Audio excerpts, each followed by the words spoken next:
नमस्कार दोस्तों, हम फिर से लेकर आ चुके हैं आप लोगों के लिए शाम की सभी ताज़ा और बड़ी खबरें।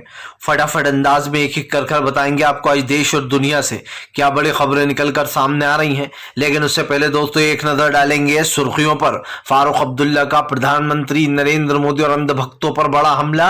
बोले कहते थे 370 हटने के बाद जम्मू कश्मीर में सब कुछ ठीक हो जाएगा, वहां के लोग बिल्कुल सही कर रहे हैं, वो क्या मरने जाएंगे जॉब कर कर, इसके बारे में आपको बताएंगे। वहीं पर अगली बड़ी खबर में हम आपको बताएंगे राहुल गांधी ने साधा बीजेपी पर निशाना। बोले ये लोग नफरत फैलाना जानते हैं, हम प्यार फैलाना जानते हैं, ये हिंसा फैलाते हैं, हम अहिंसा का पाठ पढ़ाते हैं, डर गए हैं ये भारत जोड़ो यात्रा से।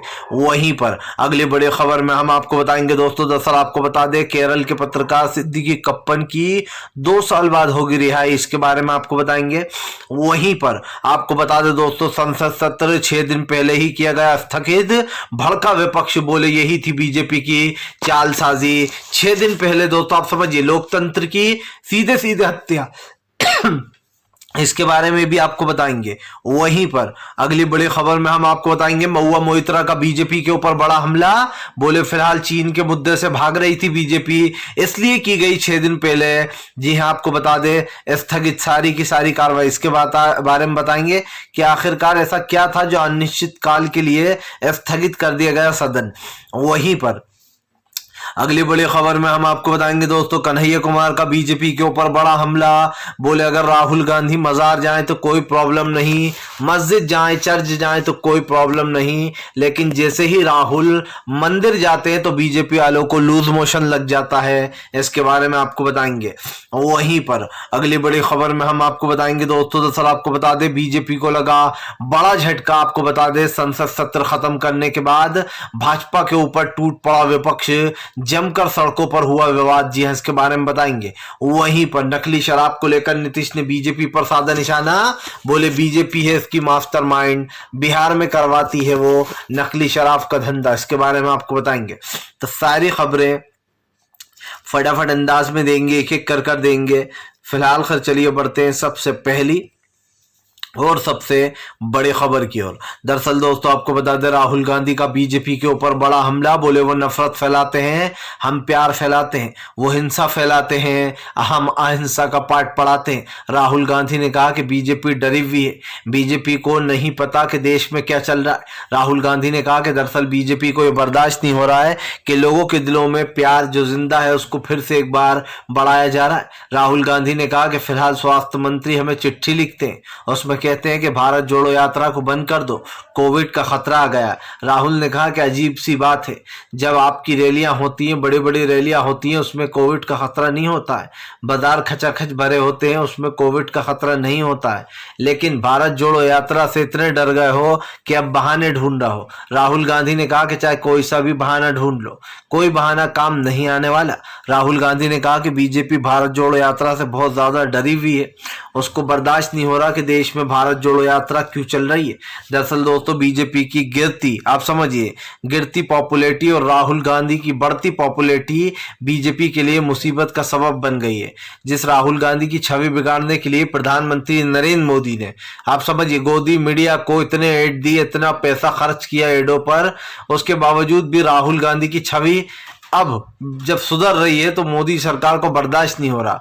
दरअसल जिस राहुल गांधी को इन्होंने पप्पू बताया था, असली पप्पू तो ये खुद निकले हैं, क्योंकि देश को संभाल पा रहा है, न बढ़ती महंगाई को कंट्रोल कर पा रहा है, देश के हालात लगातार गिर रहे हैं, जीडीपी लगातार नीचे जा रही है, रुपए धड़ाम से होता चला जा रहा है, डॉलर ऊपर चला जा रहा है दोस्तों, अडानी अंबानी अमीर होते चले जा रहे हैं, गरीब और गरीबी पर चला जा रहा है, मिडिल क्लास दोस्तों गरीबी रेखा से नीचे जा रहा है। तो ये क्या हो रहा है देश में? इन सारे मुद्दों पर अगर बात की जाए तो आज हमारे देश के प्रधानमंत्री का रोल सिर्फ इतना ही है कि देश में सिर्फ 2 लोगों के लिए काम किया जा रहा है, वो है अडानी और अंबानी। चलिए बढ़ते हैं एक और अगली बिग ब्रेकिंग की तरफ बता दोस्तों अगली जो बड़ी खबर निकल कर आ रही है, आपको बता दें संसद सत्र हुआ 6 दिन पहले ही स्थगित, देश में मचा हड़कंप। जी हाँ, दरअसल दोस्तों ऐसा पहली बार हुआ होगा जब लोकतंत्र के साथ इतना बड़ा खिलवाड़ किया गया। जब मोदी सरकार के पास किसी सवाल का जवाब नहीं होता दोस्तों, तो वो सवाल से वॉकआउट कर लेती है।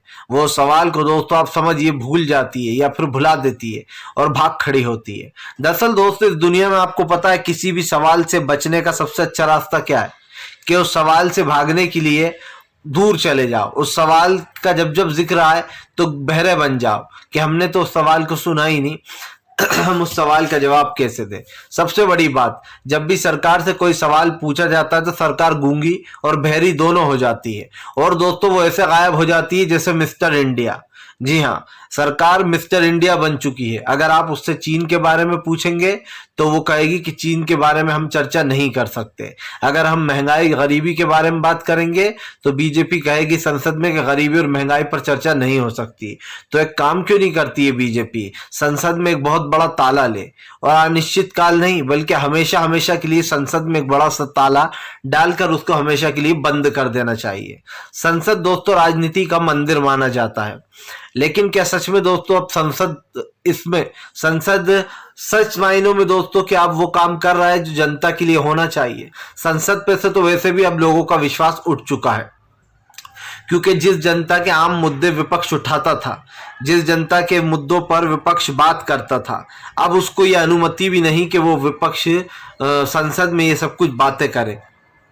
जाहिर सी बात है, आपकी सरकार है, आपका स्पीकर है, आपका संसद है, और इसीलिए आप विपक्ष को बात नहीं करने देते। मुझे आज भी याद है दोस्तों, क्योंकि मैंने पुराना वीडियो अभी हाल ही में देखा था कुछ दिन पहले। उसमें दोस्तों जब कांग्रेस सत्ता में थी और दोस्तों विपक्ष में बीजेपी था, तो संसद का ये लोग अपमान किया करते थे। ये लोग टेबलों पर चढ़ जाया करते थे और जमकर हंगामा किया करते थे टेबलों पर चढ़कर। लेकिन आप समझिए उस वक्त कांग्रेस भी अगर ऐसा ही करती, हर मुद्दे पर बात नहीं करने देती, हर मुद्दे पर इनको जो है यहाँ पर वॉकआउट करना पड़ता, तो आप भी समझ सकते हैं कि बीजेपी क्या करती। लेकिन वो जमाना शायद कुछ और था, क्योंकि अब तो संसद की कोई गरिमा रही नहीं है। बीजेपी ने सोच लिया कि उसको जो सही लगेगा वो वही करेगा। देश का कानून और देश की सारी स्थिति को बीजेपी ने बिगाड़ रखा है। चलिए बढ़ते हैं एक और अगली बिग ब्रेकिंग की तरफ। बता दोस्तों अगली जो बड़ी खबर निकल कर आ रही है, आपको बताते चले दोस्तों तेज तर्रार नेता, जी हाँ दोस्तों आपको बता दें टीएमसी की नेता महुआ मोइत्रा का बीजेपी के ऊपर बड़ा हमला। बोले देश देख रहा है असली पप्पू कौन है, पप्पूगिरी कौन कर रहा है। जी हाँ, दरअसल आपको बता दें महुआ मोइत्रा ने एक बार फिर से पीएम नरेंद्र मोदी पर निशाना साध दिया। महुआ मोइत्रा का कहना है कि बीजेपी हर मुद्दे से भागती है। जब भी मुद्दों पर बात करने की बारी आती है तो हमें बाहर का रास्ता दिखा दिया जाता। महुआ मोइत्रा ने कहा 6 दिन पहले संसद को स्थगित करने का क्या मतलब है। महुआ मोइत्रा ने कहा कि प्रधानमंत्री नरेंद्र मोदी और उनकी सेना सच से भागते हैं, वो लोग चीन के मुद्दे पर बात नहीं करना चाहते। महुआ मोइत्रा ने कहा कि आखिर बताते क्यों नहीं आप चीन में सेना के साथ क्या हुआ है, आखिरकार ये बातों को छुपाया क्यों जा रहा है। आपको बता दें महुआ मोइत्रा ने कहा कि फिलहाल गरीबी बेरोजगारी मजलूमी जैसे मुद्दों को बीजेपी छुपाने का काम करती है। मोइत्रा ने कहा कि दरअसल बीजेपी के पास किसी भी सवाल का जवाब नहीं है, इसीलिए वो सवालों से भागती है। महुआ मोइत्रा ने कहा कि हमारे प्रधानमंत्री आते हैं, बड़े बड़े भाषण देते हैं और वो चले जाते, आखिरकार ये संसद लगा ही क्यों था।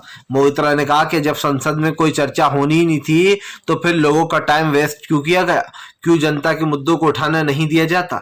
जाहिर सी बात दोस्तों, अगर संसद लगा है तो उसमें मुद्दे भी उठेंगे और ये आम जनता के मुद्दे हैं। लेकिन आप अच्छे से जानते हैं दोस्तों कि आम जनता के मुद्दे जो है दोस्तों वो पूरी तरीके से भुलाए जाते हैं और इन मुद्दों को दोस्तों गायब कर दिया जाता है। सरकार दोस्तों समझ में नहीं आता कि करना क्या चाहती है, क्योंकि ये आप भी जानते हैं कि न ये बात आपके समझ में आ रही है ना मेरे समझ में आ रही है कि सरकार की आखिरकार नीति है क्या, वो करना क्या चाहती है। एक तरफ तो आप कहते हो कि आप देश की जनता के साथ हो, दूसरी तरफ आप हाथ खड़ा कर देते हो कि हम तो भैया कुछ नहीं कर रहे हैं, हमारा तो सरकार जो है बहुत अच्छा काम कर रही है। सबसे बड़ी बात यह है कि सरकार की दोस्तों जो एक निष्पक्षता है इस पर सवाल खड़ा होता है। और महुआ मोइत्रा ने साफ कहा कि फिलहाल सरकार की नीतियां देश विरोधी हो चुकी हैं, क्योंकि सरकार न गरीबों की बची है न दोस्तों आम जनता की बची है। आप संसद में किसी मुद्दे को नहीं उठने देते हो, ये आखिर कौन सी बात हुई। चलिए बढ़ते हैं एक और अगली बिग ब्रेकिंग की तरफ बता दोस्तों अगली जो बड़ी खबर कर आ रही है आपको बता दोस्तों, फारूक अब्दुल्ला का बीजेपी के ऊपर बड़ा हमला।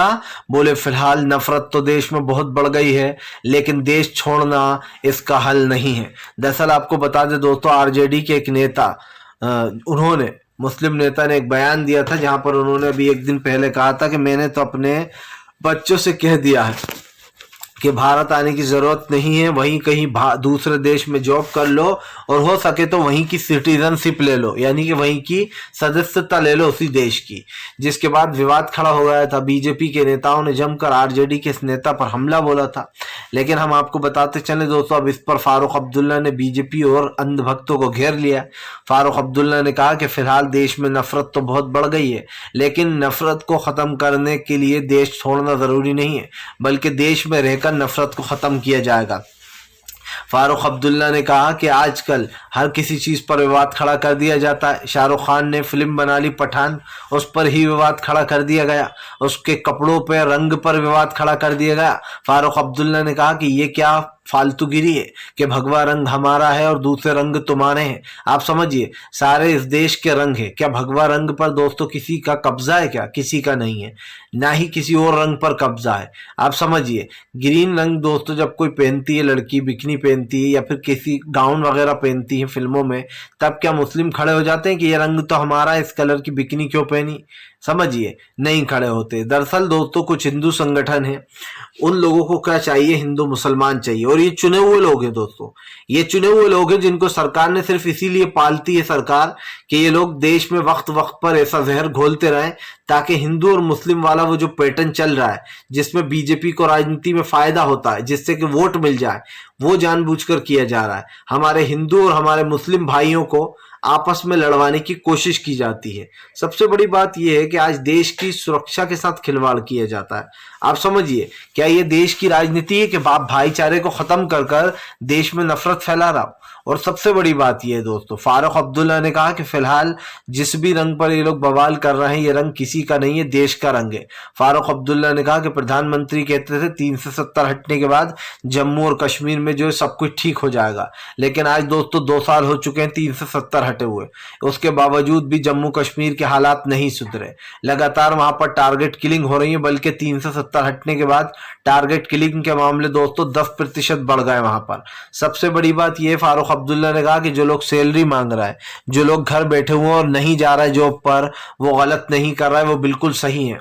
फारूक अब्दुल्ला ने कहा जो सरकार के खिलाफ प्रोटेस्ट हो रहा है जम्मू में, वो बिल्कुल सही हो रहा है, क्योंकि लोग अपनी जान गंवाकर नौकरी नहीं करेंगे जब उनकी सुरक्षा ही नहीं है। तो आप समझिए दोस्तों, नौकरी का क्या मतलब। दरअसल आपको बता दें कि बीजेपी की तरफ से यह कहा गया कि हम उन कश्मीरी पंडितों को बिल्कुल सैलरी नहीं देंगे जो घर बैठे हुए हैं और घर बैठ के सैलरी लेना चाहते हैं। आपको बताते चले दोस्तों, जब एक के बाद एक टारगेट किलिंग होंगी, लोगों को सरेआम मारा जाएगा, तो कोई कैसे ही आप समझिए दोस्तों जॉब करेगा। और ये आप भी जानते हो कि हमारी बातों में 16 आने सच्चाई है, क्योंकि बीजेपी इस वक्त पूरी तरीके से घिर चुकी है और उसे पता चल चुका है दोस्तों कि अब की बार 2024 में खेल पक्का है। चलिए बढ़ते हैं एक और अगली बिग ब्रेकिंग की तरफ। बता दोस्तों अगली जो बड़ी खबर निकल कर आ रही है, आपको बताते चले दोस्तों, कन्हैया कुमार का बीजेपी के ऊपर बड़ा हमला। बोले राहुल गांधी मस्जिद जाते हैं तो ठीक है, राहुल गांधी दरगाह जाते हैं तो ठीक है, राहुल चर्च चले जाते हैं तो भी ठीक है, लेकिन अगर राहुल गांधी मंदिर चले गए तो बीजेपी वालों का पेट में दर्द होने लगता है, इनको लूज मोशन लग जाते हैं। कन्हैया कुमार ने कहा कि दरअसल भारतीय जनता पार्टी एक पैटर्न बना के बैठी है कि बस मंदिर पर इन्हीं का हक है, और वो पैटर्न ऐसा लगता है जैसे कि मंदिरों पर इन लोग का कब्जा हो। कन्हैया कुमार ने कहा कि इस देश का नागरिक आजाद है, इस देश के नागरिक के पास लोकतंत्र, वो जहां चाहे वहां जा सकता है, कोई उसको जाने से रोक नहीं सकता। आपको बताते चले, कन्हैया कुमार ने कहा कि राहुल गांधी को मंदिर में देखकर बीजेपी को बिल्कुल अच्छा नहीं लगता, क्योंकि बीजेपी सिर्फ हिंदुत्व की राजनीति करती है। कन्हैया कुमार ने कहा कि इस देश के युवाओं के साथ खिलवाड़ किया जा रहा है, बेरोजगारी में उनको धकेला जा रहा है। आज नौकरियां नहीं है दोस्तों, आज सरकारी नौकरियां तो बिल्कुल भी नहीं है, जिसको लेकर कन्हैया ने जमकर भाजपा पर निशाना साधा।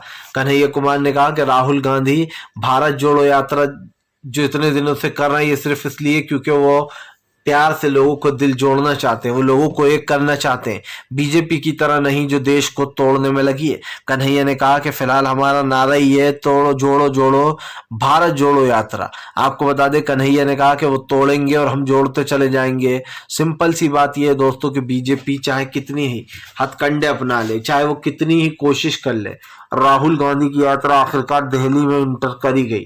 सबसे बड़ी बात यह दोस्तों, राहुल गांधी की भारत जोड़ो यात्रा को जन समर्थन मिलता हुआ देख दो पार्टियां बहुत बौखलाई हुई हैं। सबसे पहली है बीजेपी दोस्तों और दूसरी है आम आदमी पार्टी।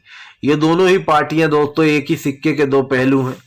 आम आदमी पार्टी हो या बीजेपी हो, इनकी सोच वही है दोस्तों, सेम टू सेम सोच के साथ चल रहा है। बस एक दोस्तों किसी एक धर्म के बारे में बोलता नहीं है केजरीवाल, और बीजेपी खुलकर बोल जाती है।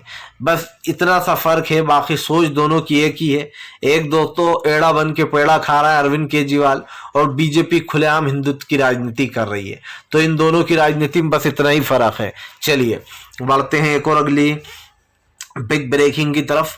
बता दोस्तों अगली जो बड़ी खबर निकल कर आ रही है, आपको बताते चले दोस्तों, बता दोस्तों अखिलेश यादव का बीजेपी के ऊपर बड़ा हमला। बोले फिलहाल देश में महंगाई, गरीबी, बेरोजगारी जैसे मुद्दों से भाग रही है सरकार, इसीलिए संसद को किया गया स्थगित। आपको बताते चले अखिलेश ने आरोप लगाया कि सरकार इसलिए भाग रही है क्योंकि वो लोगों के सवाल जवाब देने की इच्छुक नहीं है। अखिलेश यादव ने कहा कि सवाल भी कैसे देगी ये सरकार, अगर इन्होंने कुछ किया होता तो ही ये सवाल के जवाब दे पाते। आपको बताते चले दोस्तों सरकार की नीतियों के ऊपर जमकर गरजते हुए नजर आए हैं यहाँ पर। जी हाँ, और सीधे सीधे बोल दिया है कि फिलहाल सरकार की नीतियां पूरी तरीके से फेल हो चुकी हैं, सरकार का किसी के सवाल का जवाब देने का मन नहीं है। अखिलेश यादव ने कहा कि फिलहाल देश में क्या गरीबी नहीं बढ़ रही है, क्या महंगाई जैसे मुद्दे कम हो रहे हैं, सरकार ने किसी एक मुद्दे पर भी चर्चा नहीं की। अखिलेश यादव ने कहा कि लोकतंत्र की धज्जियां उड़ाने में लगे ये भाजपाई, इन भाजपाइयों ने देश के लोकतंत्र को कमजोर किया है। अखिलेश यादव ने कहा कि संसद सत्र का 6 दिन पहले स्थगित होना ये बताता है कि सरकार कितनी डरी हुई थी, वो किसी भी मुद्दे पर जवाब नहीं देना चाहती थी और इसीलिए सरकार ने ये स्थगित कर दिया। जाहिर सी बात है दोस्तों, सरकार ने उड़ता हुआ तीर अब लिया है तो उसका जवाब तो देना ही होगा। और इसीलिए दोस्तों विपक्ष लगातार हमलावर है, क्योंकि कहीं ना कहीं आप समझिए सरकार किसी सवाल का जवाब नहीं दे रही है, और जब आप किसी सवाल का जवाब नहीं दोगे तो भाई सवाल तो उठेंगे, और सवाल उठेंगे तो ये आप भी जानते हो दोस्तों कि सरकार की नीतियों पर उठेंगे, क्योंकि सरकार पूरी तरीके से फेल हो चुकी है। सरकार के पास दोस्तों किसी सवाल का जवाब नहीं है, ये बात निश्चित है, क्लियर है, हो चुकी है कि भारतीय जनता पार्टी पूरी तरीके से फेल हो गई है। ना वो देश को संभाल पा रही है दोस्तों, ना खुद के नेताओं को संभाल पा रही है। चलिए बढ़ते हैं एक और अगली बिग ब्रेकिंग की तरफ। बता दोस्तों अगली जो बड़ी खबर निकल कर आ रही है, राहुल गांधी का केंद्र सरकार के ऊपर बड़ा हमला। बोले फिलहाल देश में मुझे लगता था कि नफरत है, निकलने से पहले मैं डर रहा था कि देश में क्या होगा, क्योंकि नफरत का माहौल था। राहुल ने कहा कि जब मैं कन्हैया कुमारी से कश्मीर के लिए निकला तब मुझे यह एहसास हुआ कि देश का माहौल तो बिगड़ा हुआ, लेकिन मैंने यात्रा शुरू कर दी। राहुल गांधी ने कहा कि जब मैं लोगों से मिला, जब मैंने लोगों से बात की, तब मुझे पता चला कि दरअसल ये तो सिर्फ अफवाहें हैं जो कुछ चुने हुए लोग कर रहे हैं, कुछ चुने हुए लोग हैं जो सिर्फ नफरत फैला रहे हैं, बाकी आम जनता जो है वो तो प्यार मोहब्बत फैला रही है। दरअसल दोस्तों राहुल गांधी ने कहा कि भारत जोड़ो यात्रा के दौरान मैंने पता कर लिया कि जो नफरत बताई जाती है वो सिर्फ और सिर्फ दोस्तों कुछ लोग हैं चुने हुए जो नफरत फैलाने का काम कर रहे हैं, जो टीवी पर दिन भर चलता है। आपको बताते चले राहुल गांधी ने कहा कि दरअसल जब मैं देश में निकला तो मुझे पता चल गया कि ये सब तो मीडिया का काम है, ये सब कुछ मीडिया कर रही है, दिन भर अपनी न्यूज चैनलों पर नफरत दिखाती है, वो दिन भर झूठी नफरत, चुने हुए लोगों की नफरतें बताती है। इसने उसको मार दिया, इसने उसको काट दिया, उसने मुसलमान के साथ ये कर दिया, उसने हिंदू को इस तरीके से मार दिया, उसने उस लड़की का ये कर दिया, इस तरीके खबरें चलाई जाती हैं। राहुल गांधी ने कहा कि देश में तो प्यार ही है, मैं जब निकला तो मुझे एक भी ऐसा इंसान नहीं मिला जो न्यूज़ों पर बताया जाता। और दोस्तों ये तो सबको पता है कि कहीं कहीं ये घटनाएं हो जाती है हिंदू मुस्लिम की, तो न्यूज चैनल उसको दिन दिन भर चलाता है, 8-8 10-10 दिन चलाता है खबरों को, और जानबूझकर देश में नफरत फैलाता है। इसलिए अब बीजेपी के साथ साथ गोदी मीडिया भी एक्सपोज हो गई है कि वो क्या कर रही है। फिलहाल दोस्तों हम तो यही कहेंगे कि अगर आपको हमारा वीडियो अच्छा लगे तो कृपया इसको लाइक जरूर कीजिए, चैनल पर पहली बार आए सब्सक्राइब कर लीजिए, ताकि आपको इस तरीके की जो सच्ची न्यूज़ है दोस्तों मिल सके और आप हमसे